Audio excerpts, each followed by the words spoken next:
Today we're going to be going through some more of the book, The Power of Awareness by Neville Goddard. And we're going to be going through chapter 2. And chapter 2 is titled Consciousness.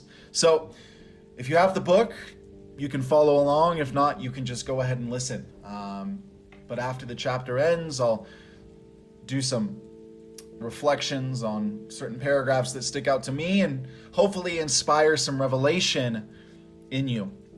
With that said, let's begin. Chapter 2, Consciousness. It's only by a change of consciousness, by actually changing your concept of yourself, that you can build more stately mansions, or the manifestations of higher and higher concepts. And by manifesting, it's meant experiencing the results of these concepts in our world. It is of vital importance to understand clearly just what consciousness is. The reason lies in the fact that consciousness is the one and only reality. It is the first and only cause substance of the phenomena of life. Nothing has existence for man save through the consciousness that he has of it. Therefore, it is to consciousness that you must turn, for it is the only foundation on which the phenomena of life can be explained. If we accept the idea of a first cause, it would follow that the evolution of that cause could never result in anything foreign to itself.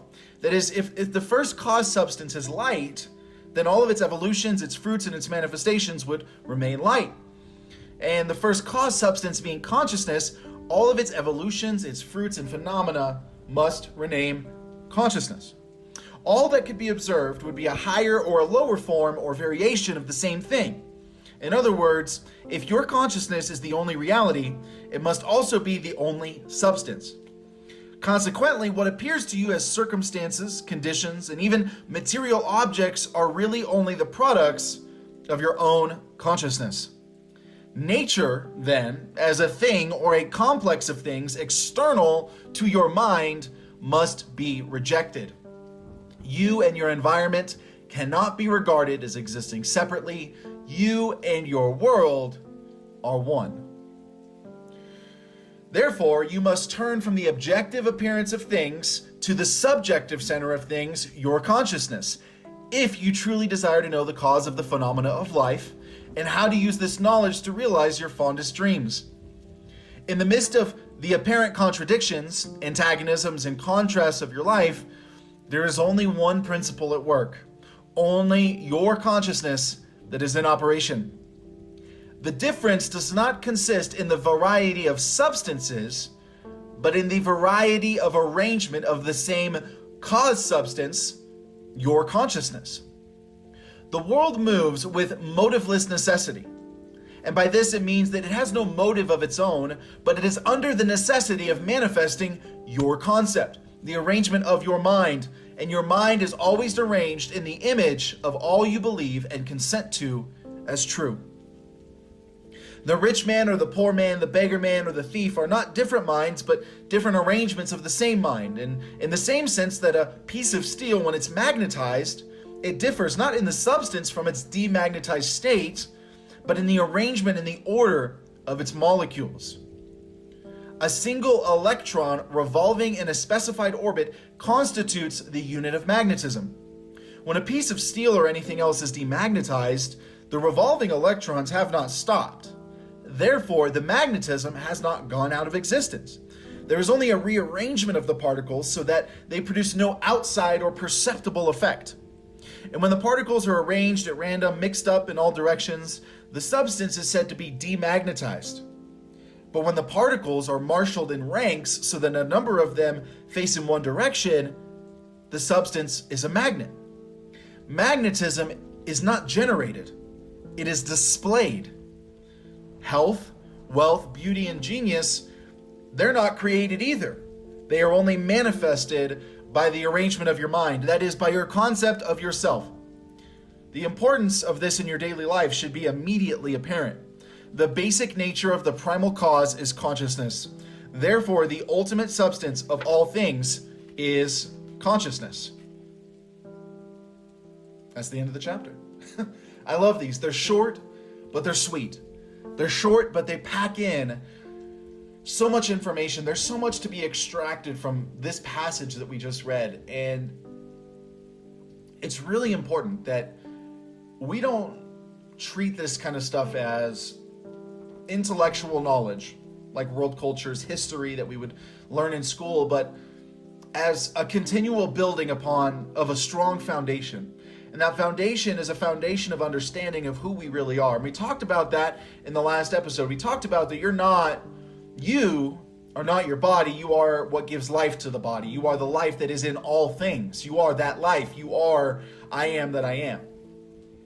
And I didn't come to understand that the first time I read this.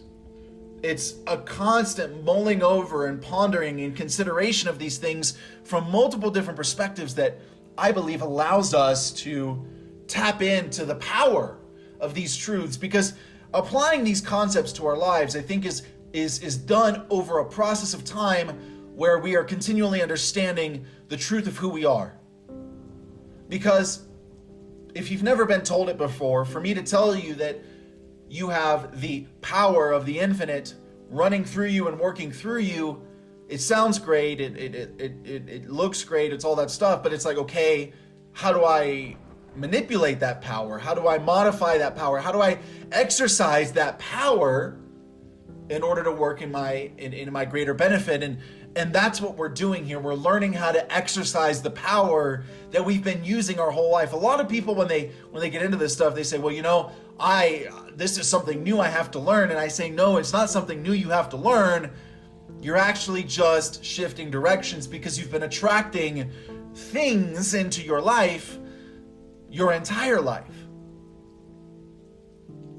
And as we read here, what we are attracting into our life is really a byproduct of who we believe ourselves to be and what we believe to be true about the world. People often tell me, I knew that was going to happen. And I look at them and I say, yeah, you did. And then they look at me and they say, wait, what? I said, you knew that was going to happen. And they say, well, I didn't. I say, yeah, you did. You knew it was true. You knew that there was a degree of truth about this thing happening in your life. And it happened because you accepted it to be true.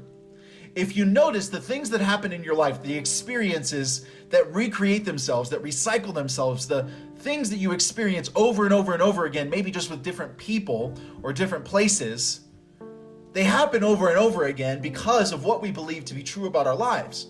If we were to believe something else to be true, that thing would come to pass, right? So it's like people that go through a really crappy breakup after 2 weeks, and they've had multiple times of this 2-week relationship happening. Spoiler alert, that was me in high school. Very insecure. And it's like, at the end, you have a crappy breakup, probably because you're codependent and you don't know how to have a relationship. Raise his hand. And you say to yourself, yeah, I'm just not good enough to have a long relationship, right? Or I don't deserve something longer. They're better than this. And it's like the experience prompts a reaction. The reaction enforces the belief, or what we consent to is true. And then we end up finding ourselves in the same freaking situation just a couple weeks later, a couple months later. This happens with jobs, relationships, finances, you name it. Certain experiences have been recycled over and over in your life. If I asked you to look back right now, I'm sure you could begin to recite things to me in the area of your relationships or your finance where similar circumstances tend to repeat. I don't have enough money at the end of the month. Oh. Now that's a tough one, huh? Because the truth is, my truth. This doesn't have to be your truth. It can be if you want it to be, and it can change your life. But the truth is, you can accept something new as true about your life. And I'm not telling you it's going to give you $1 million overnight. I'm not telling you anything even close to that. It's not going to help you in the lottery, but the place from which you frame yourself and your world determine the experiences that you have. So see, you're never going to act outside of your concept of yourself or something you accept to be true. So here's the thing. If the story you keep on telling yourself is, I don't have enough at the end of the month, you're always going to be in that place. You're always going to take action that causes that to change. But what happens is when you assume a new concept of yourself, I spend wisely. I manage money wisely. I always have more than enough at the end of the month. You're going to find yourself starting to take money management courses. You're going to find yourself coming into opportunities to make more money. And it may not be millions of dollars. It may just be a couple more dollars than you normally make. But you'll find that as you enter into a new state of consciousness on a regular basis, I do make more money than I could ever ask for. I make more than I need. I have the job that I love. I'm in the relationship that I love. The answer to problems, to our individual problems, starts with how we are identifying ourselves in relation to the circumstance, right? If we want the circumstance to end, we've got to stop telling the same story. And that's the great news, is right now, you can start to tell a new story. You can create an entirely new concept of yourself right now. And if it is fully believed, fully consented to as true, and I'm living proof of this, you can display your desired reality to yourself. I love what he says here at the beginning. It's only by a change of consciousness, by actually changing your concept of yourself, that you can build more stately mansions, right? Or the manifestations of higher and higher concepts, meaning that we can only manifest or create in our lives what we have adhered to or obtained internally. We can only create externally what we've first created internally. And so if what you're wanting to create more of is wealth, my invitation to you is to consider what your internal sphere of being looks like when it comes to wealth. How do you treat money? Do you treat money like a wife that you love, or do you treat money like an adopted stepchild that you hate? How do you view money? Do you think money hates you? Do you hate money? Do you think money loves you? Do you love money? And here's a spoiler alert. It's not bad to love money. It's not bad to love money. It's actually great to love money and be grateful for money, because you actually bring into your life what you're grateful for. Just like it's good to be grateful for anything. There are cats with me. My cats love to hang out and listen while we do these together. So in order to manifest a higher level of living, a higher lifestyle, we have to become that person first. We have to become the person that lives that lifestyle. In our words, in our ideas, in our self-talk, in our inner talking, in our dominant feelings. Here's the thing. A person that has more than enough on a regular basis is not going to constantly feel as though they're in poverty. And here's a spoiler alert. You're not required to emotionally respond to situations with the societally accepted response. Most people, when they feel like they don't have enough, or they don't think they have enough for the end of the month, they're going to respond with fear. They're going to tighten up. There's going to be resistance. But that never works, and it never helps. Constriction kills. Constricting down, entering into resistance, lack-based perceptions and emotions is only going to recreate more of those experiences for ourselves, right? So the key here is changing our dominant focus. My invitation to you right now is to consider, what are you thinking about 80% of the day? What is the substance of your mind 80% of the day? And if you can't really tell me, that's totally okay. This is something for you to think about. Because you'll notice that as you begin to see what consumes your mind, what you allow to consume your mind 80% of the day, oftentimes it's the substance of your life. The narratives that you tell yourself about your life, the majority of the time become your life. And that is this law here. And when we really realize this, there's an epiphany. Because we say, well, if I told that story and that inspired me to take this action which created that outcome, well, then I can tell a new story. I can create a new concept. I can create a new narrative about myself, because the story always comes true. The stories that we tell ourselves dominantly always come true. It's super important to understand that any enmity that we carry towards the world really is just enmity that we're having with ourselves. You know, whenever we see somebody or something, we are always seeing it through the lens of our own state of consciousness. We are seeing it through the lens of our reference points, which are our life experiences, our knowledge, and a bit of our personality. So we're never really seeing anything objectively. We're seeing it through a projection. We are projecting our own reference points and our knowledge and personality onto a thing, and then we are saying, this is true. But do we see how the very nature of that truth is flawed and cannot be objective? It can't be. And this is why when people always try and tell me that the world is a certain way, I say, you may see the world that way, and that's okay. And they tend to get really pissed off. Well, the noobs, the newbies, the people that are kind of coming into this, they get upset, and it's understandable. I'm used to it at this point because so many people believe that the government's holding them down and taxes are holding them down and the Illuminati or the cabal control the world, and you know, the rich get richer and the poor get poorer, and I'm just a sheep, and you know, I'm just in the middle of all this and I don't have any control. And if you notice, if you're one of those people that tell that story, or if you've got friends that tell that story, that their situation never really deviates from that narrative. Their physical situation always matches up with the story that they tell themselves, and this is how our life works. And so it's convenient that we're getting to the end of this year, we're getting ready for a new year. My question for you is, what concept of yourself are you going to create for 2019 and live inside of and see it to its full manifestation? What ideas are you going to consent to about your life? Because any active idea that you consent to as truth will come to pass. It's imperative that we all understand this. The ideas that I consent to as true about my life inevitably lead me to the manifestation of those ideas. And so in order to change the circumstances of our life, we have to change the ideas. We have to change the narratives. We have to change the inner talking, the stories, the things that we consent to be true about your life. So my question is, can you consent to the truth that you are abundant?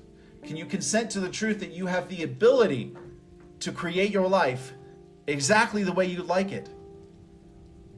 Do you consent to the truth that reality is an outpicturing of your state of consciousness? If you do, my friend, then you have chosen to liberate yourself. Because there is no cause for our lives other than our own states of consciousness.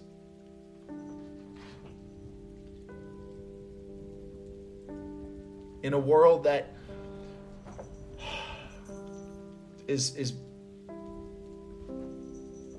intent upon discovering justice, it's important that we don't imprison ourselves by holding somebody else responsible for our salvation.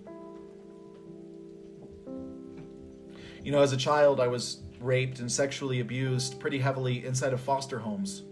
I was also physically abused. And for a very long time, I was very upset with those people. And I'm going to be totally honest with you and tell you that I can't necessarily reconcile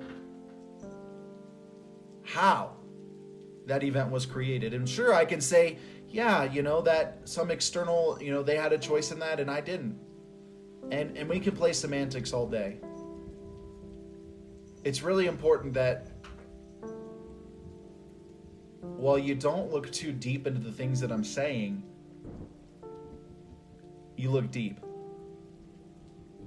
I don't want to get into politics or anything like that. This is about your life and your birthright to enjoy it. You didn't come here to suffer. You didn't come here from some greater place as if this was a lesser place so that you could suffer. You came here to enjoy, and the truth is you've simply forgotten it. You came here to enjoy. But the truth is, we've got to learn to enjoy ourselves before I think that we can really enjoy our lives. Because if you're not enjoying yourself on a regular basis, who you are, the things you do, how you contribute to the world, there's no way that you're ever going to find that externally. There's just no way. There's no way. You know, the goal here is to have transformative experiences that allow us to understand the purpose of this life a little deeper, but ultimately to enjoy it a lot more. I would say that I enjoy my life, 100% of the time. I really do, because even in the times when I'm depressed or not happy, eventually I find myself grateful that I was in that place, because there's always something to learn. There's always a place to grow. There's always room to grow. There's always room to enjoy more. But for a long time, I didn't. I hated my life. My mother gave me up for adoption when I was 3 years old. I was in a plethora of foster homes until I was adopted at 7. I was put on antipsychotics and antidepressants. I was diagnosed with 10 different mental disorders. I was an alcoholic by 7th grade, and I was cutting my wrist by 8th. I overdosed on over 4,000 milligrams of antidepressants in high school, and I know what it's like to hate your life and feel like there's no purpose. And that's why I'm so passionate about this, because somewhere along the way, I learned some things that allowed me to enjoy my life a hell of a lot more than I did before, without medication. I've been free of those medications for over 7 years now. Totally free. Are there ups and downs still? Absolutely.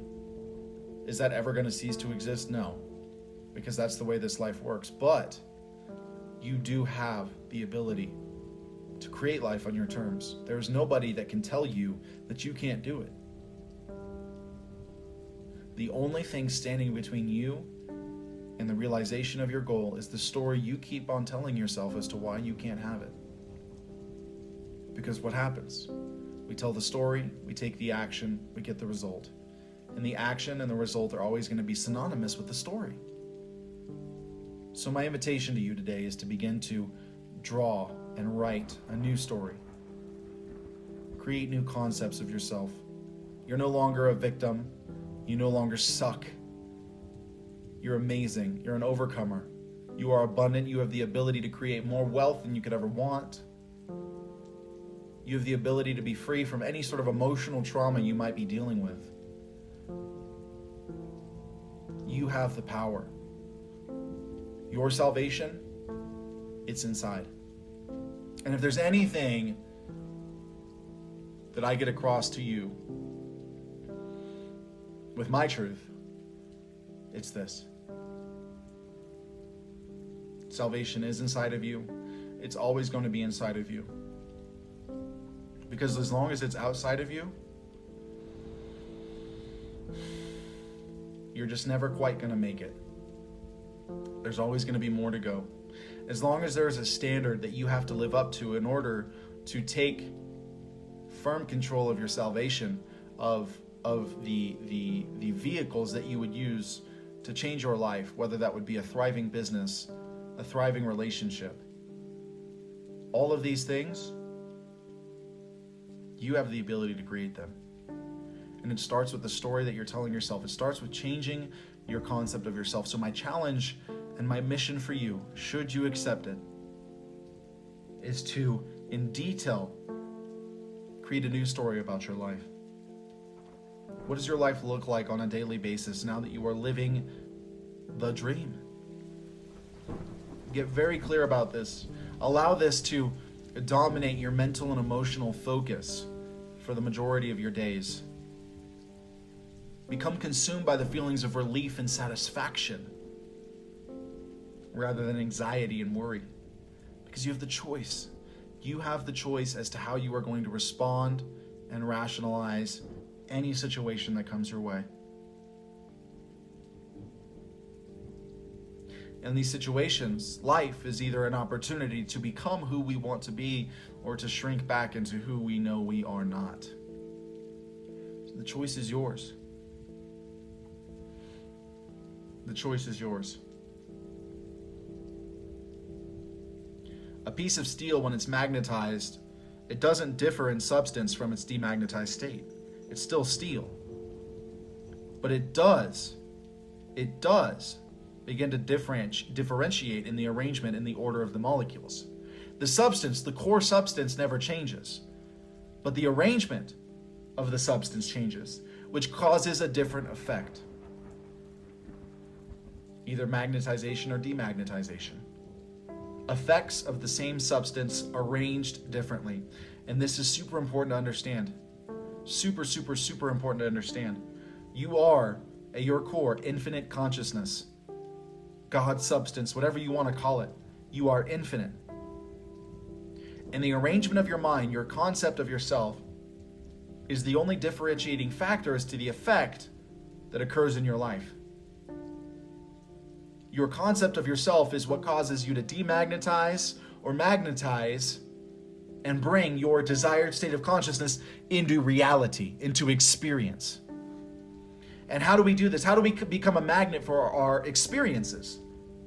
How do we become a magnet for our desired experiences? Begin to feel the way we would feel if those desired experiences were happening right now. Can you tap into the relief of having more than enough money? Can you tap into the satisfaction of having reached that deadline? Can you tap into the joy that comes from having a thriving relationship? You can. I believe in you 115 million gazillion %. And if you need to come back here every single day and listen to this in order to get this in and really integrate it into your life, then do it. Come back as many times as you need.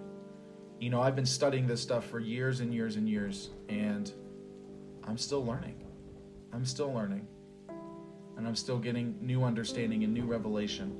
It's not a school experience. It's not we read it, we get it, we leave.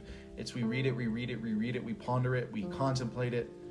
We get it a little bit, we read it, we contemplate it, we get it a little bit more, and a little bit more, and a little bit more, and we get it, and our life changes, and it shifts, and it shifts. And we read, and we contemplate it more, and we ponder it more, and we see shifts. This is a lifelong journey here. We are doing this for life. We're in it together. So friends, thanks for joining me today. I really appreciate you being here, taking your time to listen to me. I really hope that you've received something.